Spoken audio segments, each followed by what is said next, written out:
हजारों लोग जो चाहते थे कि सुप्रीम कोर्ट E20 यानी कि 20% एथेनॉल ब्लेंडेड पेट्रोल की मंजूरी पर रोक लगाए, आज ऐसे ही हजारों लोगों की उम्मीद पर पानी फिर गया जब सुप्रीम कोर्ट ने इस मसले पर अपने हाथ पीछे कर लिए।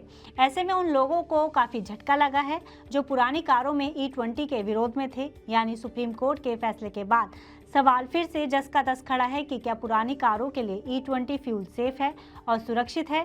क्या इसके इस्तेमाल से पुरानी गाड़ियां प्रभावित नहीं होंगी? क्या पुरानी गाड़ियों के लिए E0 यानी एथेनॉल मुक्त ऑप्शन उपलब्ध होना चाहिए या नहीं? आइए इन तमाम सवालों के जवाब देते हैं इस वीडियो में। नमस्कार, मैं हूं गुंजन मित्तल और आप देख रहे हैं मनी 9।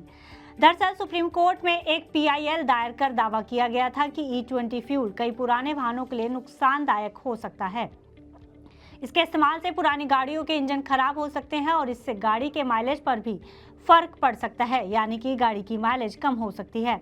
ऐसे में याचिकाकर्ता की मांग थी कि इन सभी नुकसानों को देखते हुए सभी पेट्रोल पंपों पर E0 यानी कि एथेनॉल फ्री पेट्रोल का ऑप्शन भी उपलब्ध कराया जाना चाहिए। इसके साथ ही उपभोक्ताओं के लिए उस पर क्लियर लेबलिंग हो।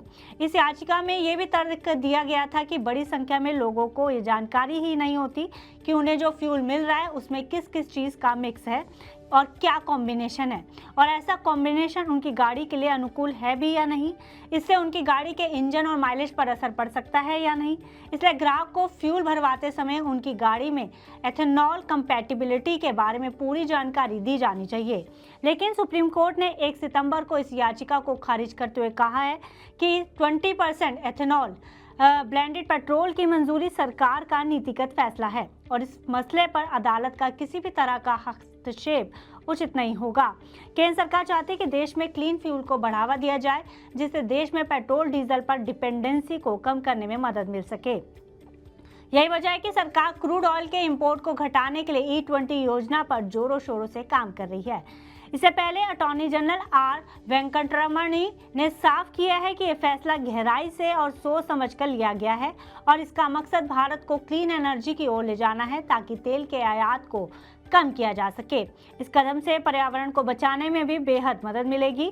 वहीं इस मसले पर बोलते हुए society of Indian automobile manufacturers यानी कि सियाम ने साफ किया है कि E20 के इस्तेमाल से माइलेज में थोड़ी कमी हो सकती है, लेकिन ये कमी 2 से 4% के बीच होगी, लेकिन ये इस्तेमाल के लिए पूरी तरह से सुरक्षित है।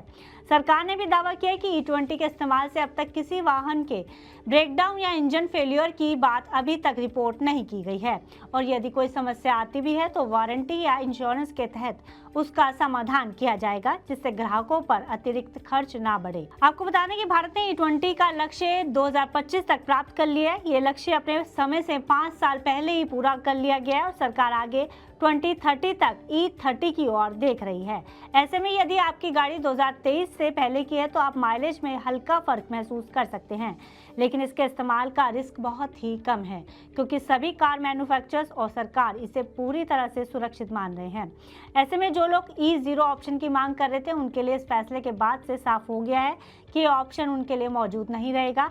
यानी अब जब कोर्ट ने ये नीति सही ठहराई है, अब इसमें किसी तरह के बदलाव की कोई गुंजाइश नहीं बची है।